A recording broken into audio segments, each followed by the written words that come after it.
Well, here we are, folks. We made it halfway. We're up to week number 25 on our Chronological Bible-in-a-Year reading challenge. Well done, you made it. It's all downhill from here. And actually, this week, it is downhill. What we witness in Israel's history, the death of Solomon and the split of the kingdom, a very, very significant point in Israel's history that will shape what she looks like for centuries to come. So don't miss the narrative this week. We're also finishing off the book of Proverbs and Solomon's, apparently, Ecclesiastes. You're going to find that very interesting indeed. Until then, sit back, relax, and enjoy today's tutorial. Well, good day everyone. Welcome to a huge week in our chronological Bible reading plan. Huge for two reasons. Number one, we're officially halfway through. All right, we're up to week number 25 as we endeavor to read through the Bible in a year.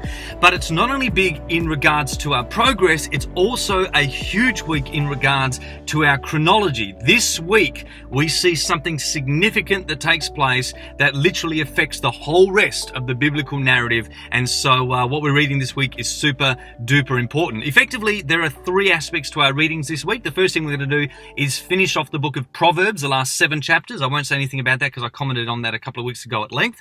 We're going to read through the book of Ecclesiastes. I'll talk about that in a moment. And then, of course, we're reading some narrative with Kings and Chronicles. And that, in the narrative, is where some major events take place, where the kingdom of Israel splits into two after Solomon's death. And again, as I said, that is a massive thing to take place. All right, so let's first of all have a look at the book of Ecclesiastes, all right?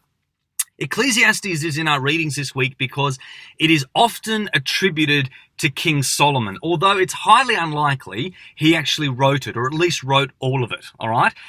If you read the introduction and the conclusion, it's written in the third person. And even when the author is speaking, he says it himself, I think it's in chapter 1, he says, I was king of Israel and these things happened. So we know that Solomon can't say that because his kingdom finished when he died.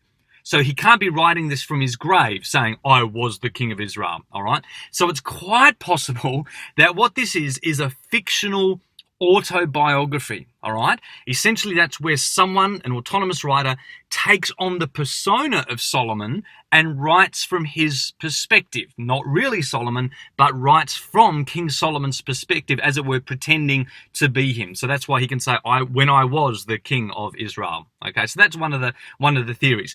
But either way, certainly, as I said, the prologue and the epilogue, the beginning and the end, are written in the third person. But what we see in between is effectively this King Solomon character talking to himself on musings on life, or possibly talking to an anonymous audience about a whole bunch of rantings and ramblings that really sound like the ramblings, basically, of an old man. So basically, this is how I see it, all right? King Solomon is attributed with 3 very different books. Song of Solomon's, which we read a couple of weeks ago, that is Solomon writing to his wife as a lover. The book of Proverbs, which is Solomon as a father writing wisdom to his sons. If that be the case, then Ecclesiastes, as I see it, is Solomon, an old man, talking to his mates in the pub.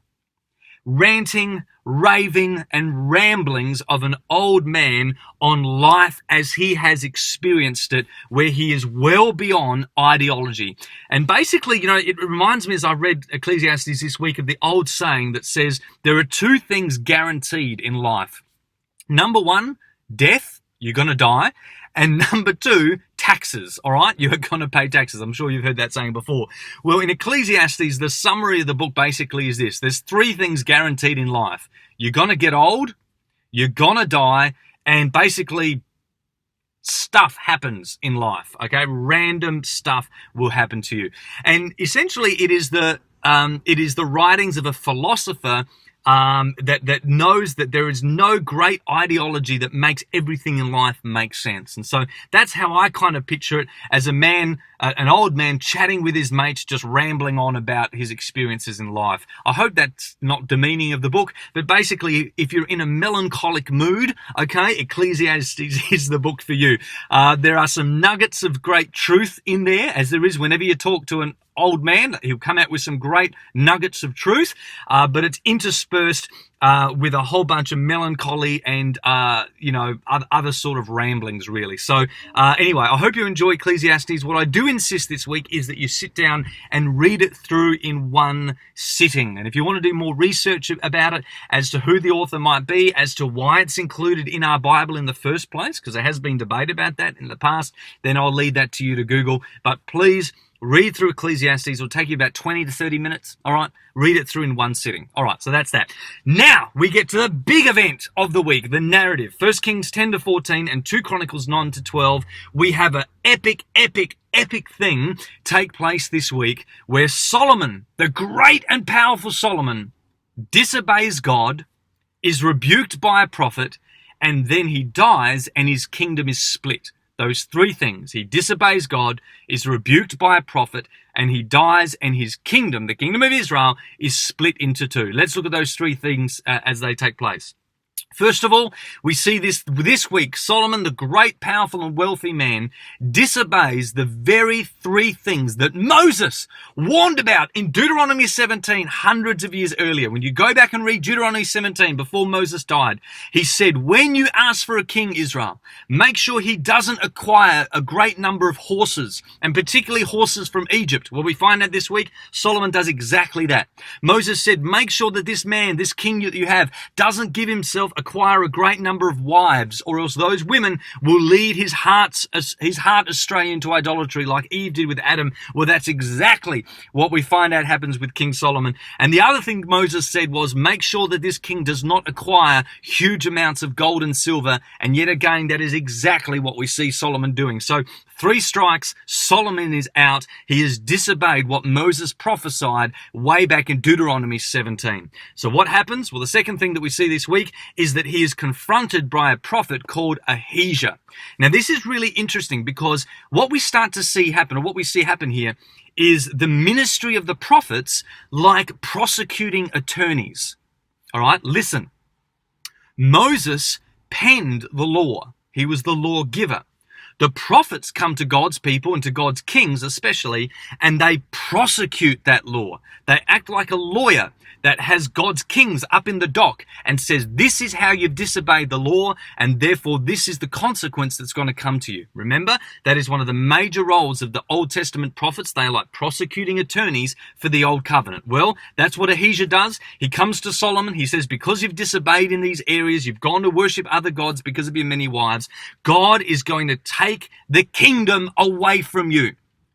King Solomon, David's son, God is going to take the kingdom away from you. He gets a cloak, he tears it into 12 pieces, and he gives it to another man called Jeroboam. And he says, Jeroboam, you are going to take 10 of the tribes, while Solomon and David's house will only retain 2 of them, all right? And it even says there in Kings that what God does is he raises up 2 other adversaries against Solomon. The word there for adversary is Satan, okay? He raises up 2 Satans to attack Solomon just before his death. And this is God's way of saying, listen, mate, you can't get away with disobeying me, and basically I'm splitting the kingdom from you after you die. This is a major event and a confrontation by the prophet. So the first thing we see is Solomon disobeys. The second thing we see is that he is confronted by this prophet who appoints another king called another king called Jeroboam.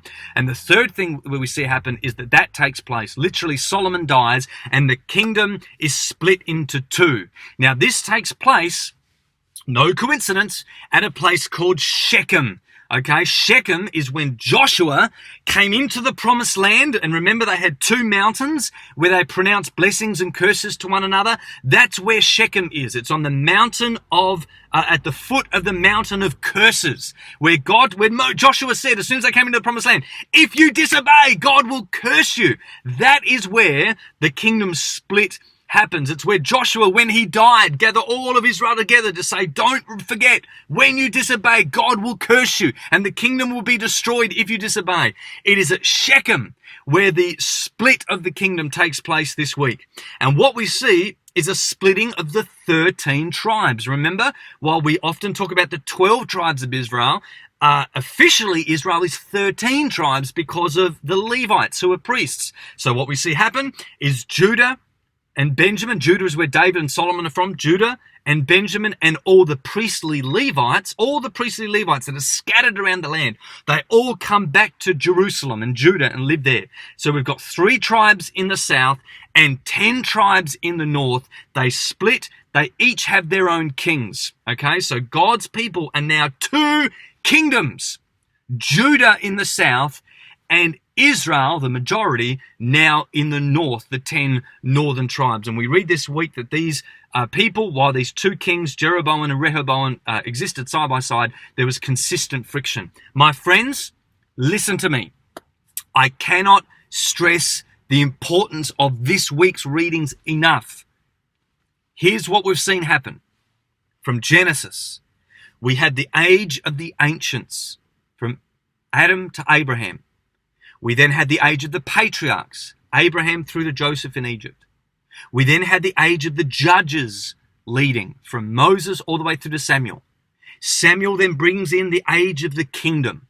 Saul, David, and Solomon, we have the united kingdom of Israel. That era is now over. And we're about to start a whole new age of the story of God's people. It is the age of the divided kingdom. Judah in the south, David's family, basically, and Israel in the north. We must understand this split, because for the whole of the rest of the book of Kings, as we read, it's going to say, when this guy was king in Judah, this guy became king in Israel. And when this guy was this old in Israel, this guy became king in Judah. So from now on, we're going to be reading this Judah, Israel split all the way through the book of Kings. As we read the prophets, over the next couple of months, some of them talk to Judah, some of them talk to Israel, and we will be very confused if we do not understand that split. So it is so important. We are reaching a monumental moment halfway through our yearly reading, but a huge moment in the story of God's people, where the family of Israel, who became the nation of Israel, who became the kingdom of Israel, are now becoming a divided kingdom, with Judah in the south and Israel in the north. This is a massive week, and I really want you to notice that as you read the narrative this week. Bless you guys, and well done for reaching it halfway. And I really look forward to seeing you next week as we keep on with this Judah, Israel split in the kingdom. Bless you heaps, and well done. I'll see you next week. Bye. That's it for today's lesson. I really hope you enjoy your readings this week. Remember, allow yourself time to read as much as you can in one sitting. Don't get lost in the detail. Just keep going and watch the Bible's big story unfold before you. Remember also to hit me up on our social media channels or website, and I'll see you next time.